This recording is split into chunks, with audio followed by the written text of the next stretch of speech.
We're opening up the room and this slowly start dragging in here. So like I said, we'll give it about a minute, let everybody start to come in. Welcome in as everybody is start to coming in, guys and gals. I know we've got quite a few softball folks mixing in these sessions, so that's awesome. As you guys and gals are starting to come in, drop into the chat where you all are coming from, what part of the world you're at. Let us know and what level you're coaching. We got more high school in here. We got some more college. I know we've had several youth coaches, handful of different softball coaches from across the country as well. So that's really exciting. Let us know where you're at and what's going on.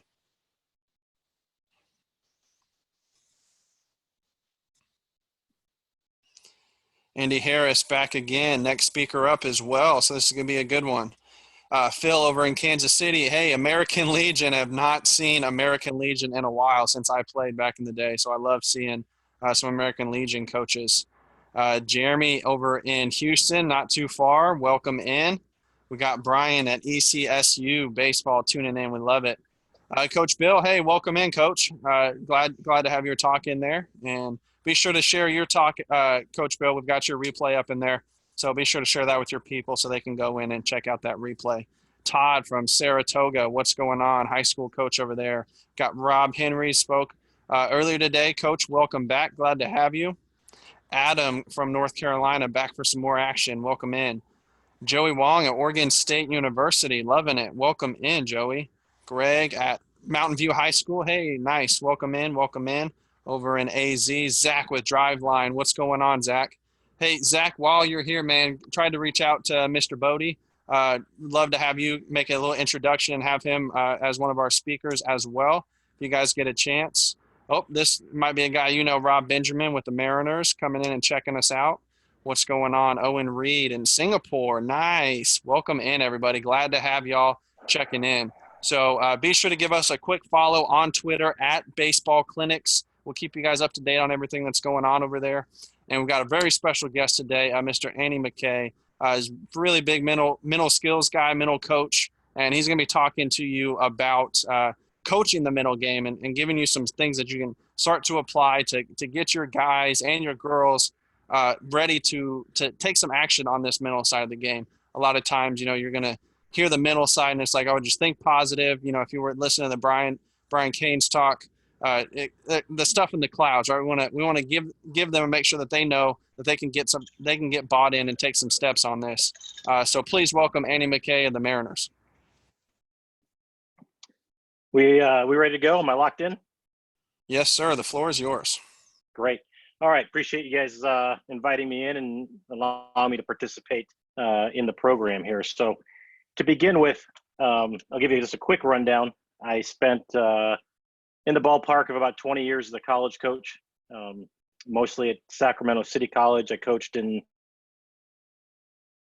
all the summer leagues from Cape Cod to Alaska to the Northwoods League, and I taught sports psychology for about 15 years while I was at City College.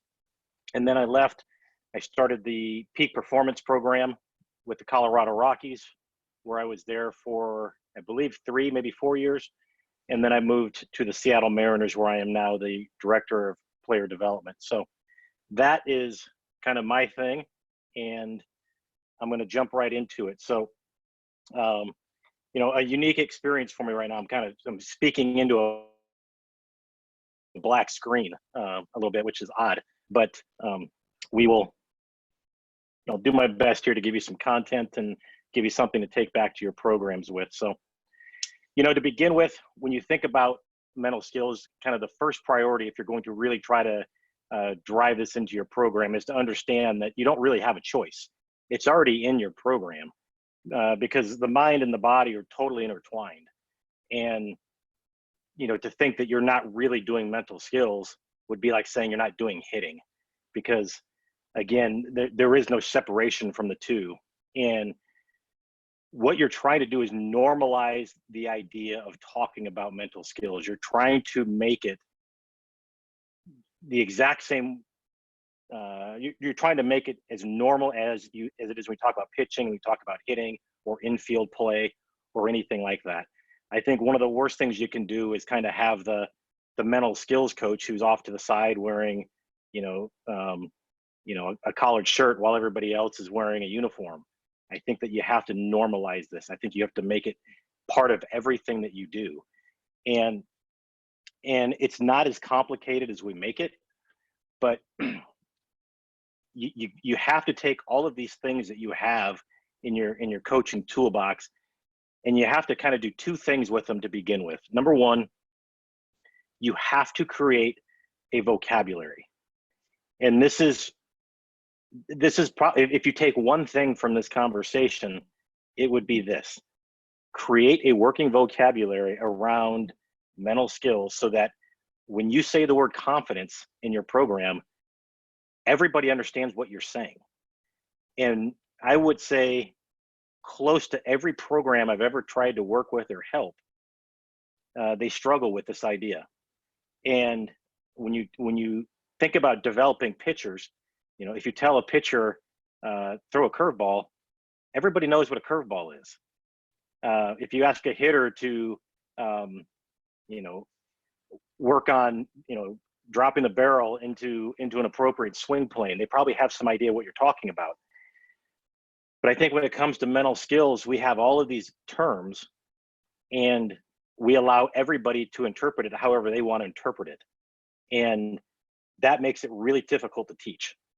And so if you take your verbiage, you literally need to create a glossary, so that when I say mental toughness, or if I say confidence, that everybody I'm talking to knows exactly what I mean by those terms.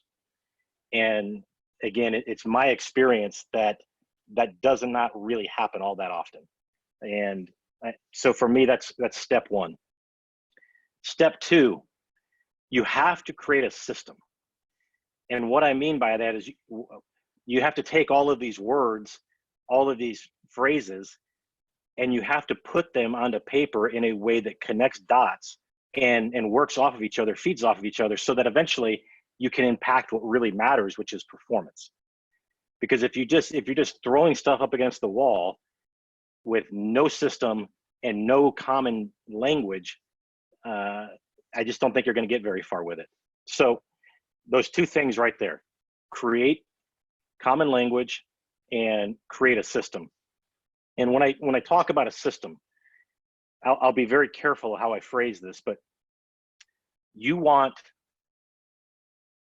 structure, you want boundaries, you want a path that leads to the end result, but this can't be, the cookie cutter thing.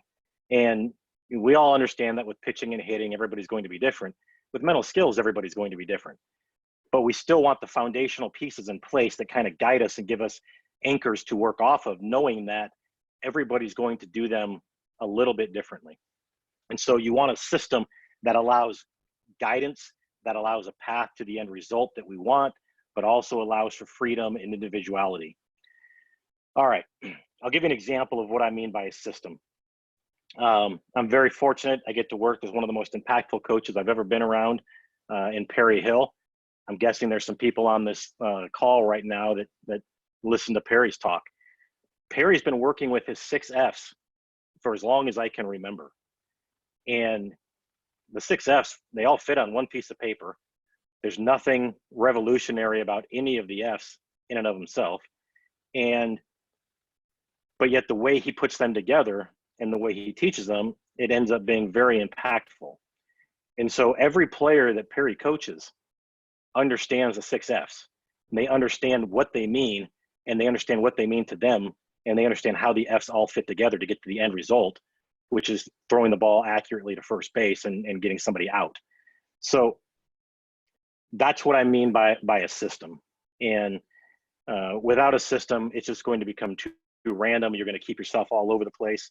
And that system is what kind of keeps us anchored to the things that really matter. So just like anything, we have to begin with the end in mind. And if I ask you, for example, what is the goal of your hitting process? You should be able to answer that. And I think that most people could, but the answer is somewhere along the lines of, we're trying to get hitters that hit the ball really hard in the air. Okay, that would be an answer. that would be an end result that you would backtrack from to help develop your curriculum for how you're going to teach hitting. But you can't teach it until you understand what the goal is. If I was going to ask you, what's the end goal of your pitching process? You would say something along the lines of keeping guys healthy, throwing harder, having more command, making the ball move more, something along those lines. And then you'd work backwards. So when it comes to mental skills, we have to do the exact same thing. And we have to say, what is the goal of a mental skills program? And depending on upon verbiage and phrases that you would use, the goal is going to be something along the lines of behavior. It's going to be something along the lines of performance. It's going to be something along the lines of having our athletes out on the field and their training takes over for them, that what we practice actually shows up. And this is really, really critical. When we talk about makeup and we talk about this guy's got great makeup or he's got great mental skills, they can't be great unless it's translating into behavior. So being super positive is good, but it's only good if it impacts behavior. Or confidence is important, but it's only important to the point that it's impacting behavior. And so the end goal always has to be kept in mind, which is behavior, which is how we actually do things, which is, for the most part, letting our training take over and that the things we practice are showing up. So I'm going to give you kind of 5 key words here. And this kind of creates a system that you can work off of. And at the end of the system is behavior. Okay. At the beginning of the system is belief. And so if I work from beginning of what they believe, okay, their perspective on the game, their thoughts, their emotions, and their behavior. That kind of creates a workable system that allows you to teach and keep putting things into those buckets that drive each other and support each other to get to the end result of the behavior that we want. And again, the behavior that we want, and I'll just stick to hitting for this concept, the behavior that we want is getting off our best swing and hitting the ball hard in the air. Okay, so if we go all the way back to the most foundational level, we're talking about what does the athlete believe? And this is really, really critical. It's foundational and it's hard to overcome. And what I mean by this is you're going to have to get athletes to believe in certain things. Okay, and at a minimum, you have to understand what it is that they believe, because it's hard to overcome a belief system. And so, for example, if I'm coaching a pitcher and we're going to work on elevating the fastball and throwing high riding 4-seam fastballs at the top of the zone, okay, and he's not able to do it, we may think, well, God, he just can't focus the right way, or he doesn't have confidence in it, or use any of these catchphrases. But the reality is, if he does not believe that that's an effective strategy, we really have very little chance. So we have to get them to believe the right things.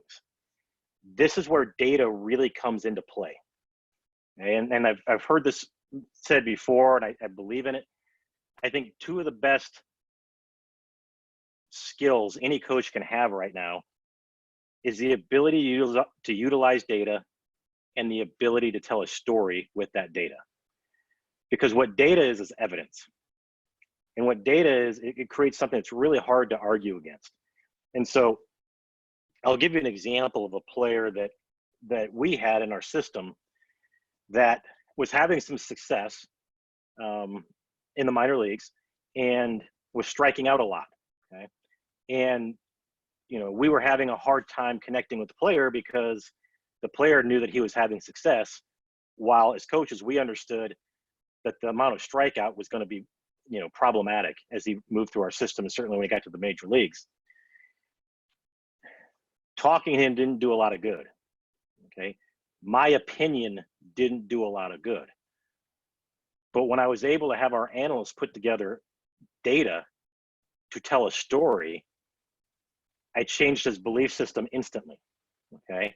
And I changed that belief system by showing him that players who strike out with a rate like that in the minor leagues don't play in the big leagues. And that he was on his current pace, he was going to try to do something that nobody in the history of the game had ever done, which was have a strikeout rate that high and make it to the major leagues. So everything that I said was really thrown out the window instantly by putting a piece of paper in front of his face with evidence and facts. And data is our friend. Data tells a much more compelling story than we can ever tell on our own. And if you can't find data to support your story, maybe your story is not good enough, and maybe your story is not even accurate. So that ability to take numbers and use them to tell the story to help change belief is really a critical part of this, because again, it's hard to overcome belief systems. I think there's three things that you have to really get your athletes to understand and believe in. One is that the growth mindset is real. If they don't believe that they can keep getting better, okay, they're probably not going to practice the way we need them to practice. Okay? They have to believe that there really are no limits. They have to believe that anything is possible. They have to believe that they have the ability to get better, and that who they are today is not going to be who they are tomorrow. And you know, some people that's hard. And so you have to come up with as much evidence as you can. You have to come up with as much storytelling as you can. You have to come up with as many examples as you can to show people that the growth mindset is really necessary. And they have to believe in their heart. Number two, they have to believe in process over outcome. And that's a big barrier, because we're all evaluated on outcome. We all make a living on outcome, but yet it's the process that gets us there. And certainly in baseball, where our game has such a luck factor involved into it, it's really hard to accurately assess performance unless you understand luck. And so process over outcome is so critical because it removes luck. Process over outcome is so critical because it's controllable. And one of the hallmarks of whatever you do from a mental skill standpoint needs to be built around the idea of controllables. And if you want to impact confidence, which we all do, and we'll talk about here in a little bit, the fastest route to improving confidence outside of preparation, which we'll talk about, is getting athletes to believe in process. Because when they believe in process, now they can control it. And anytime you're trying to do things that you have the ability to control, your confidence is going to really skyrocket. Trying to control things you can't control, such as outcome, how could I possibly be confident in that? And so the more that we can get our athletes to believe in things that are controllable, the more their confidence is going to rise. Because just by common sense, trying to be confident in things that you can't control is a losing battle. Three, last thing here on the belief system. I have to believe that I'm more of a competitor than I am a baseball player. And that might sound silly. It might sound like, you know, just kind of semantics, but athletes who believe that they are competitors they're accomplishing so many things in that one belief system. Number one, how you compete is a controllable. Okay. The results you get are usually a result of how you actually compete. So competing is actually the hallmark of process, and it's controllable. So if I can get my athletes to put all their eggs into this competing basket, and that they can take pride in their ability to compete more than they take pride in their ability to throw a curveball, or more than they take pride in their ability to hit, we begin to develop what we call self-confidence. And there's a big difference between what I would call self-confidence and skill confidence. Skill confidence says, I have confidence in my slider. I have confidence in my sinker. I have confidence in my ability to swing a bat. Okay? If your confidence is tied to those skills, when those skills begin to deteriorate, which they always do over time, and you have your ups and downs, your confidence is going to go with them. Okay. But if my confidence is tied to my ability to compete, it's controllable. And it's self-confidence, which means it's coming from myself, which means nobody else is impacting it. Therefore, my confidence becomes a lot more steadier. So that belief system is really critical. If you can get people to believe in those three things: one, I'm more of a competitor than I'm a baseball player. I believe in process more than outcome. And I believe in growth mindset. You'll be amazed at the dominoes that will fall from there. Okay. Because what comes after belief is your perspective. Okay. And we talk about perspective all the time, and perspective is how you view the game. Okay. And perspective changes based on belief. We can give our athletes a change in perspective constantly through our educational systems and through our teachings. And, I forget where I saw this a long time ago, but one of the best examples of perspective is go look at the FedEx logo. Next time you see a FedEx truck, a FedEx package, or whatever it is, look at the logo and notice the arrow between the E and the X. Okay. The first time somebody told me this, I had never noticed that there was an arrow between the E and the X. Every time I've looked at FedEx logos since then, the first thing I noticed is the arrow. My perspective changed.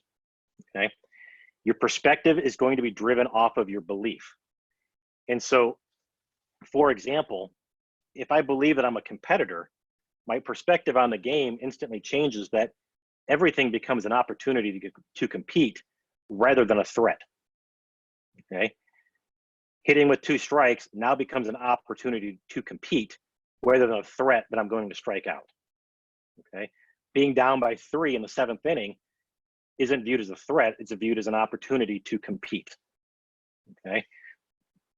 If I believe in process over outcome, okay, and I'm down by 3 in the 8th inning, my perspective is the scoreboard doesn't really matter. I just have to keep executing my process until there's 27 outs.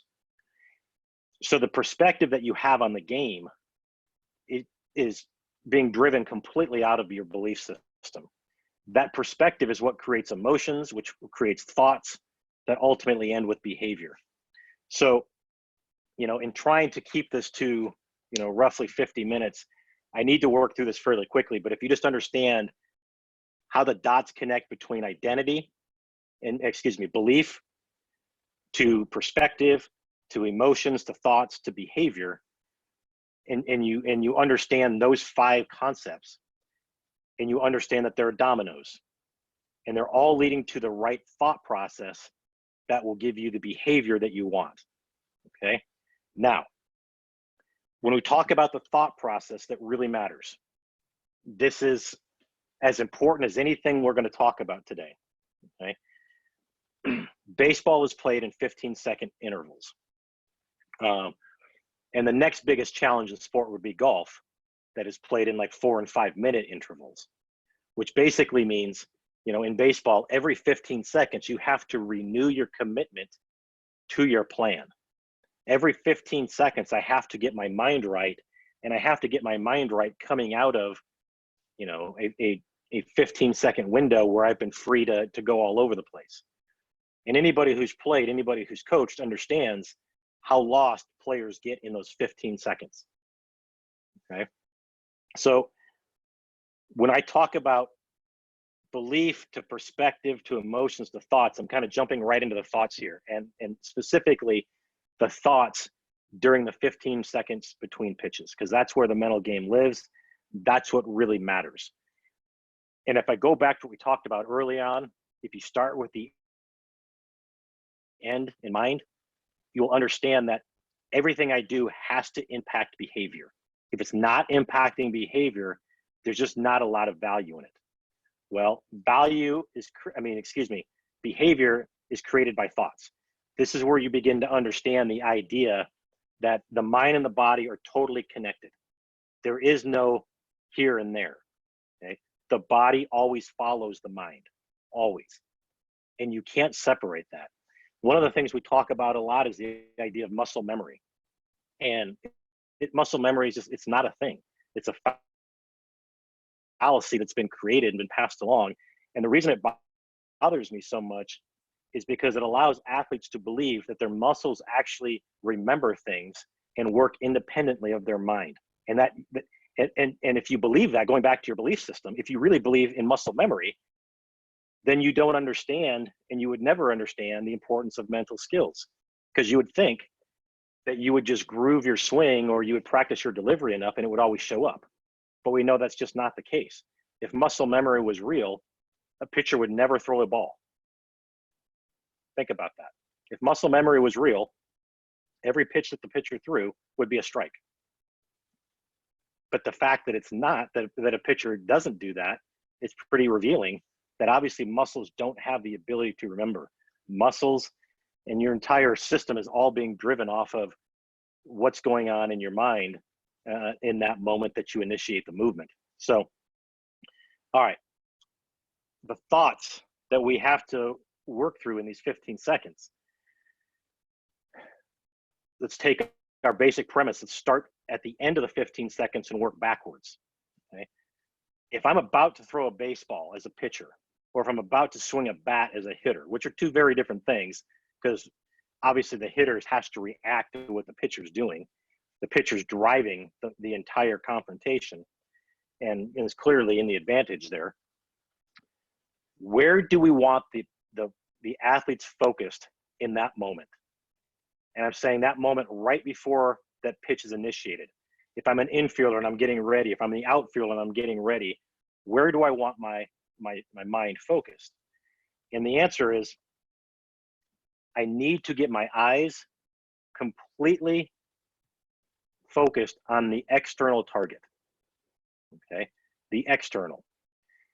And this is one of the things that confidence does. Confidence allows you to trust your eyes.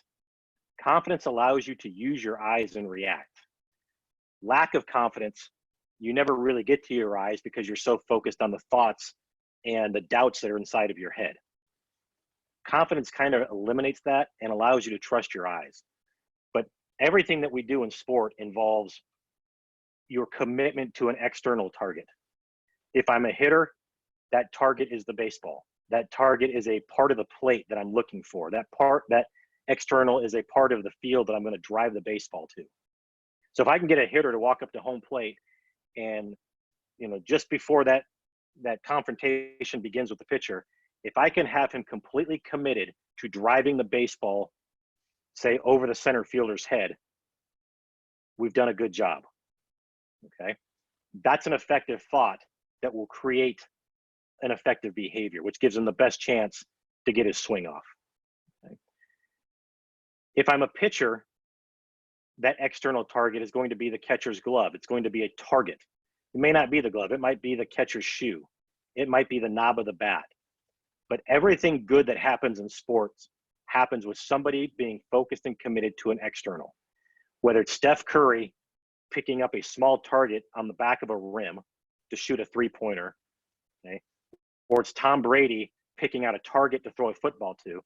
If Tom Brady's in the pocket and his focus is on his throwing mechanics, or his focus is on he might get tackled, he's not going to throw the football very well. Okay? If you understand the idea of self-organization, the best way to have your training actually come out during competition is to not think about it. So all of the reps that we do in practice, all of Perry's 6 Fs that he does in infield, all of the dry work we do with our pitchers on the mound to throw a baseball or hitters to swing the bat, you can't actually think about it and have it happen. And so what is it that you want to be thinking about? Okay? You want to be thinking about that external target. The more you focus on the external target, the more those trained movements will come out of you naturally. So the focus on the external, one, it allows your movements to come out that you've trained. Two, it actually allows you to see what it is you're trying to do. So, Bob Rotella, who's been a huge influence on me, said it very best. When you're getting ready to go, when you're getting ready to go do whatever it is, swing a golf club, you have to be committed to what you want to have happen more than you're thinking about how you're going to make it happen.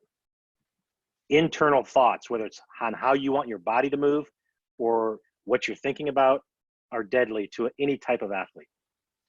So those are the thoughts that we have to get to every 15 seconds. Okay? Beginning with the end in mind, that's where we want to get. All right. So we talk about 4 things that we're trying to kind of work through every 15 seconds. And I'll give you all 4, then we'll talk about them. Number 1, we want to learn something. Okay? Number 2, we want to get control of ourselves. Number 3, we want to have our plan. 4, we want to get to commitment. What's the most important? Commitment. Everything we do is about commitment.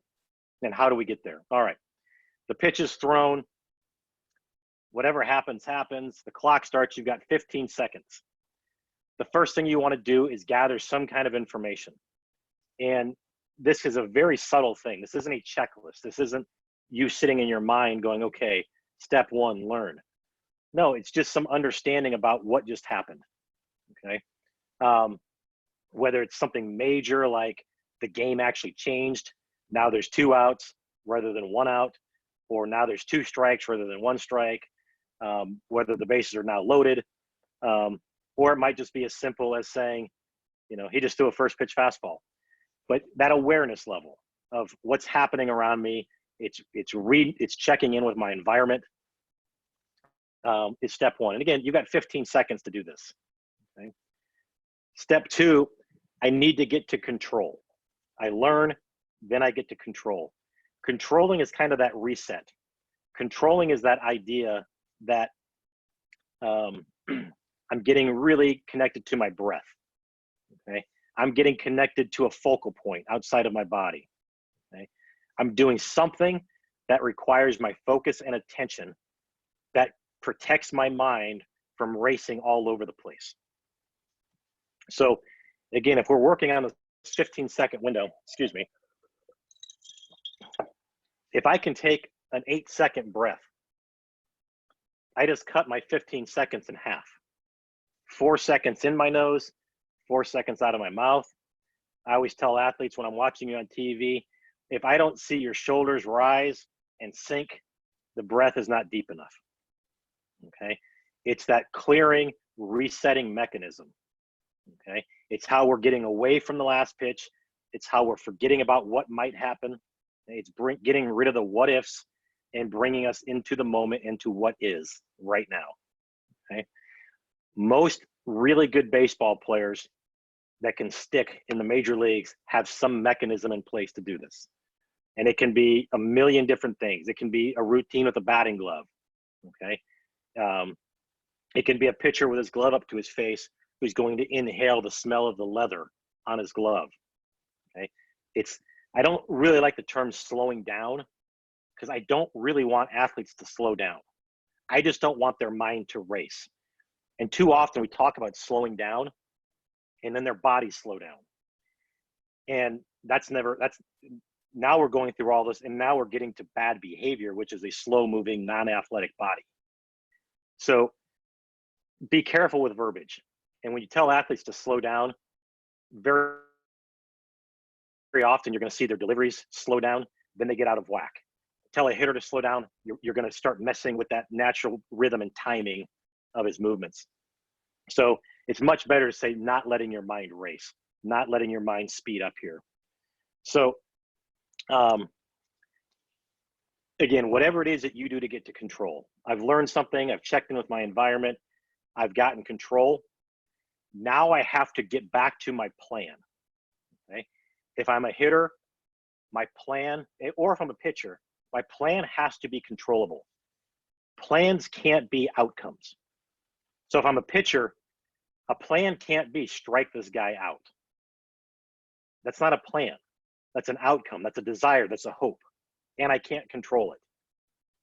But knowing, hey, I want to strike this guy out and I'm going to throw this slider and I'm going to bury it and it's going to wrap around his back foot. That's a plan. Now I'm going to throw my best slider with commitment to his back foot. Totally different than I'm going to strike this guy out. Okay? I'm a pitcher. I got a guy on third base and I need to get a ground ball to keep this guy from scoring. I'm going to throw a sinker that's going to run into this right-hander. Okay. Throwing a sinker that's going to run into this guy's back foot, that's a plan. Okay. Keeping the guy on third from scoring is not a plan. That's an outcome.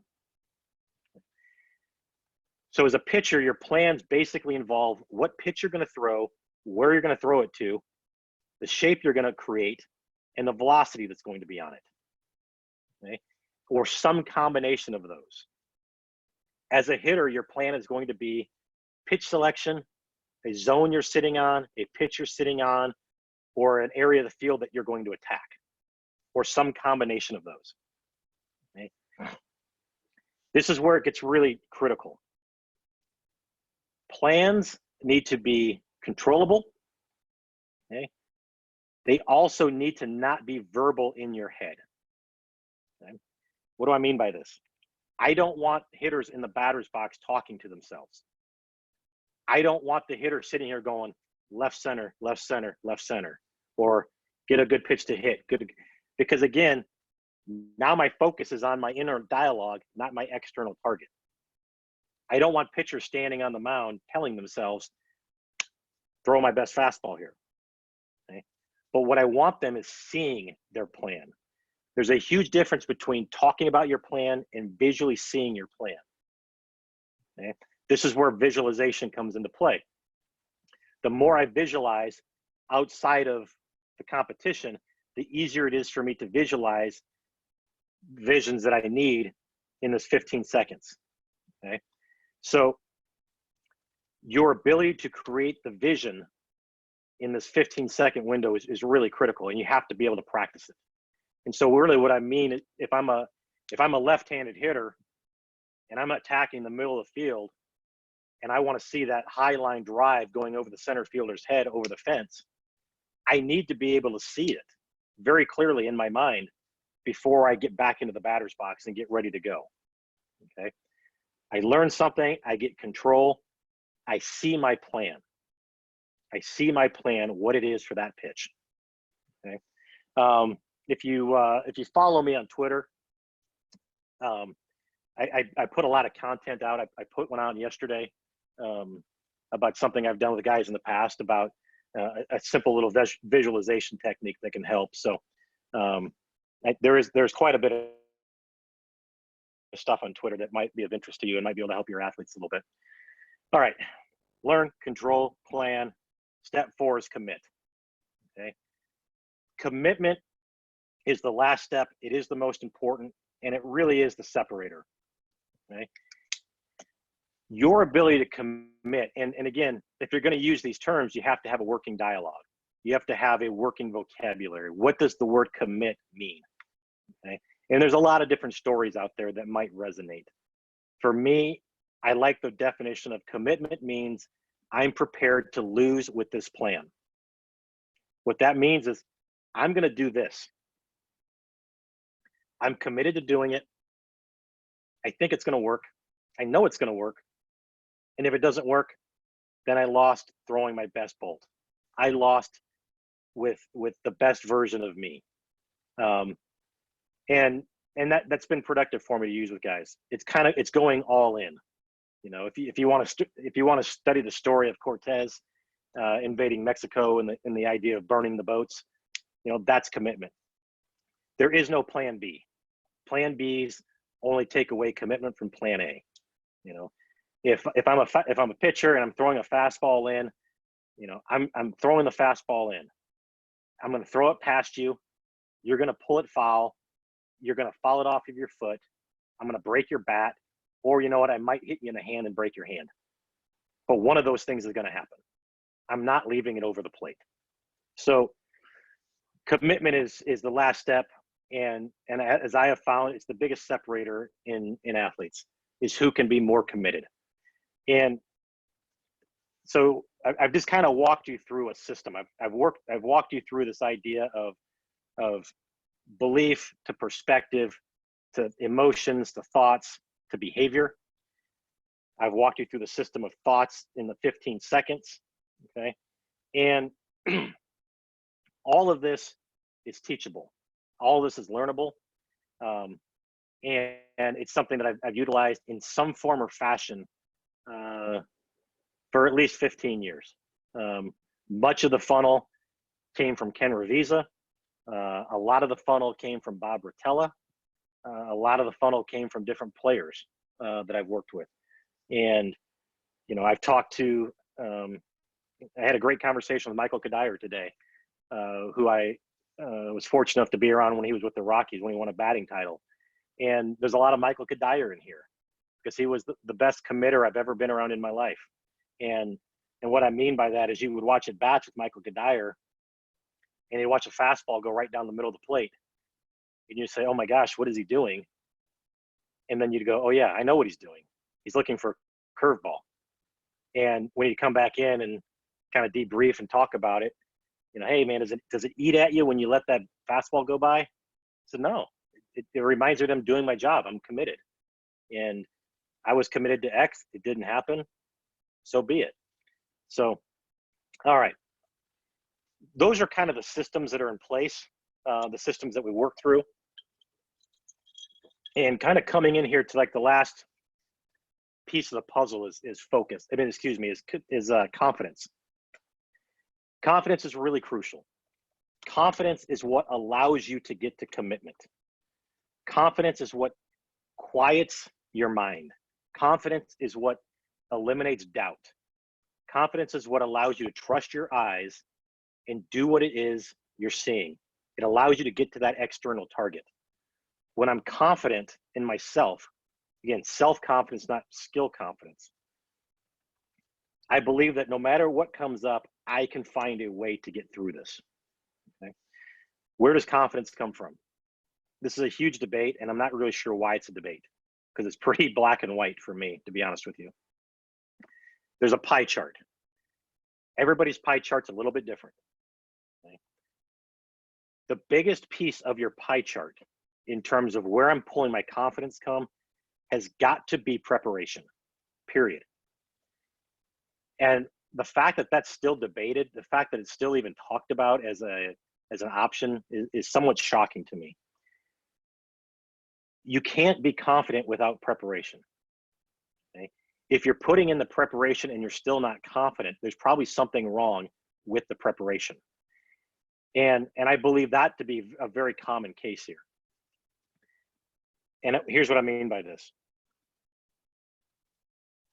If we're talking about a hitter, for example, and we say, well, look, his practice is great, but he can't take it into his game. It must be mental. But then you go watch the practice, and the practice is hitting off of a tee, or hitting underhand flips from a coach, or taking live batting practice off of a coach who's throwing half of game speed right over the middle of the plate every single time. That's not good preparation. And there would be no reason that you would think, well, if I'm good at this, then I'm going to be good at hitting really good pitching at 7 o'clock tonight. The practice and the preparation has to mirror what's going to happen in a game as much as humanly possible. So, and again, just sticking to hitting, half of your bats in the major leagues get to 2 strike counts. Okay? Half, so 50%.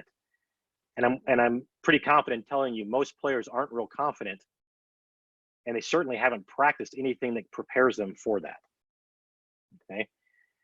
All hitters in the big leagues take more pitches than they swing at. So if my practice involves me swinging at every single pitch, to me, as I explain it, you're studying for the wrong test. And so you study for an English test and then go into a math test, you're not going to be confident. But the goal is to walk onto the field and be supremely confident because you know that you're prepared. Just like when our athletes, when I coached in college, those athletes would walk into a class and they would know what grade they were going to get on the test before they even took it because they knew that they were prepared. That's the level of preparation that we're talking about. And the preparation has to mirror what's going to actually happen at 7 o'clock. Okay? That's number one. The second biggest part of that pie chart needs to be your ability to compete. So again, I need to be more confident in my ability to compete than I am in my ability to hit. Okay? So if you're going to go down that road, you have to say, well, what does it mean to compete? For us, the definition of competing is getting committed to the right thing at the end of your funnel. getting committed to the right thing every 15 seconds. If I can get committed to the external target, I'm competing. So again, if my pie chart is broken up to mean preparation, then competing, my confidence is being driven by two things that I have total control over. Okay. Now, that leaves a very small part of your pie chart to be driven by external factors such as your last at bat, the last week of games, what somebody wrote about you in the newspaper, what your coach said to you or didn't say to you. We're human beings and those things are real, but those things need to be a very, very, very small sliver on that pie chart. The two biggest things on that pie chart need to be my preparation and my ability to compete. My preparation needs to be as game-like as possible. Competition is defined as my ability to get external and get committed to my external target every 15 seconds. And if you do those two things, your confidence is going to skyrocket because it's controllable. So that gets us to what I believe should be the kind of the question and answer part of this. So hopefully something pops on my screen here in the next second or two, and somebody can chime in with some questions. Yep, we do got some questions here. Got our next speaker, Mr. Harris, asking, how do you guys measure the mental game? Great question. And it's not as difficult as you think. It's performance. Okay. If somebody is underperforming on the field, there's an issue in their mental game. Okay. So you've got to get past the idea that, and again, and this is where you start confusing character and makeup. The effectiveness of your mental game is going to reveal itself in the performance and the behaviors of your players on the field. Okay. If it's good, then the program is probably pretty good. If it's bad, there's probably some deficiencies. Okay. But the only trick to this is understanding that all of your coaching comes together. And so what I mean by that is if a player is underperforming, it's hard to tell sometimes whether it's his swing or whether it's his mind or whether it's his body or whether it's his strength level or whether it's nutrition. It's hard to pull it all apart. And it's hard. That's why you kind of have to look at your coaching as being a real team concept. And because let me tell you, a great swing with no confidence has no value. A great swing from a weak body has no value. A great swing, you know, with a real lack of flexibility in the hips, perhaps, it's going to be problematic. So it is hard to evaluate the individual pieces of the program. But again, it all comes back down to performance. If they're not performing, there's an issue somewhere. And for me, I would always start right here. Hey, that's really a good one. We've got Greg asking, you mentioned Bob Rotella. Today we've heard about Ken Ravizza, Dorfman, Bobby Tewksbury, and Brian Cain was on earlier. Is there another author or influencer or somebody with a podcast to continue with our mental game education?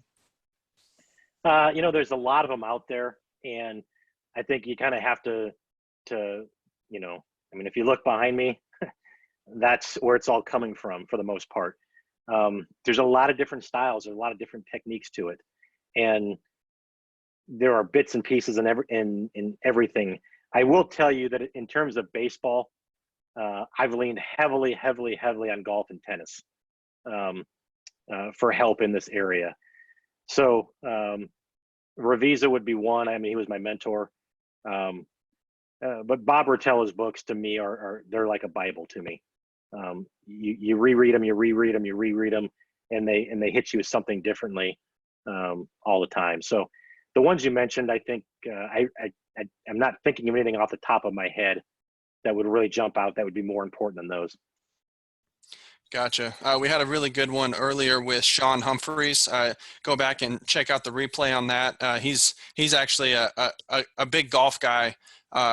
He works a lot of PGA players, NCAA, with the with the Saints and things like that. So he's got some great topics as well.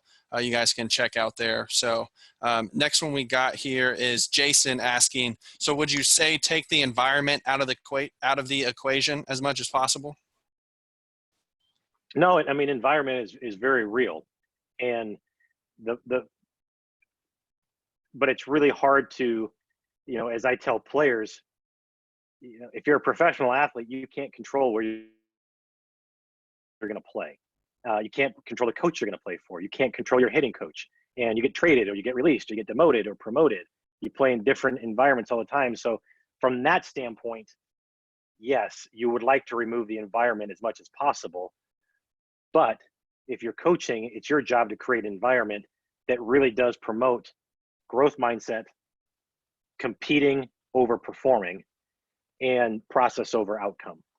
Because again, that's the only way you can begin to change their beliefs, is you have to create the environment that supports that, which means that that becomes what you educate around. It's also what you reward, and so you have to create systems of and I'll give you an example with us, with the Mariners. Our biggest evaluation tool for our hitters is a tool that evaluates the pitches they swung at, the exit velocity off the bat, and the launch angle off the bat. It removes it.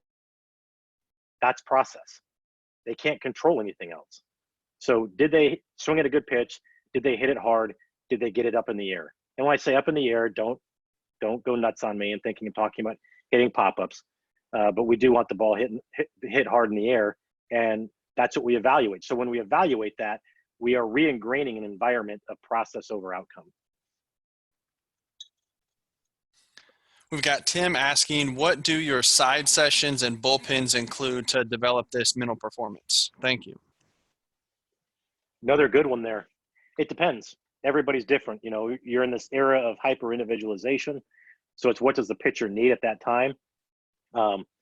So you have different bullpens. You have competing bullpens where you're literally working on those 15 seconds and executing the pitch. Then you have pitch shaping bullpens where I'm trying to work on what the shape of my slider or the movement on a changeup, or trying to get a fastball to ride or cut or sink.